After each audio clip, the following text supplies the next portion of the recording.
Hello, I'm Ibram Sirleaf, and this is my Physics 2211 Lab 5 presentation. Introduction.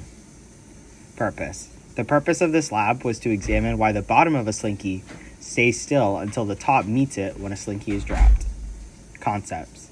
The concepts used in this lab are gravity and spring force, as well as the velocity and position update.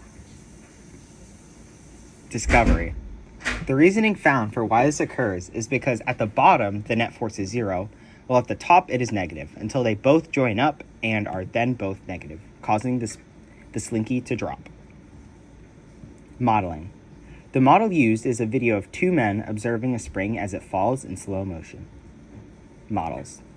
Initial conditions. Some of the initial conditions in this lab were 1. The velocity initial at the top, which is 0 in the x, y, and z directions, and the initial position at the top, which is 0 and also 0 in the x, y, and z positions. And then same in the velocity initial at the bottom, which is again all 0 in the x, y, and z positions. And then the position initial at the bottom, which is instead in the y position, it is negative 1.2 meters. Constants. Some of the constants in this lab were 1, the gravitational constant, which is negative 9.8 meters per second squared, the spring constant, which is 0.84 newtons per meter, the unstretched length of the spring, which is 0.06 meters, and the mass of the slinky, which is 0.25 kilograms. Equations. Some of the equations used in this lab are the force of gravity and spring force of gravity being negative mg, and spring force being negative kl minus lo. And then there's also velocity update and position update, which have been used in multiple other labs. Code. Some of the code in this lab was the top spring and bottom spring positions and velocities from before. A lot of the constants like the mass of the slinky, gravitational, spring constant, and initial length. And then here are some of the force calculations and the velocity and position updates with a while loop of time. Graphical model.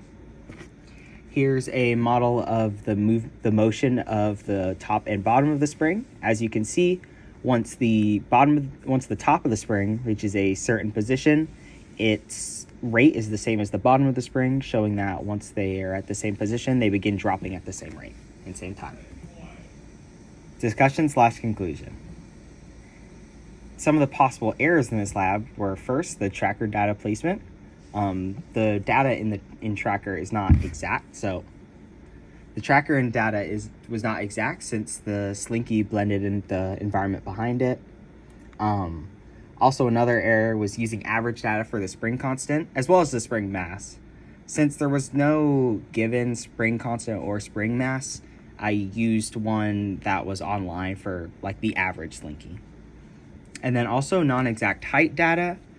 The height, using tracker, you have to set a specific height, and since there was no given one, I used it based off the height of the people in the video, which I estimated to be about 5'9", but that might not be exact. Final conclusions.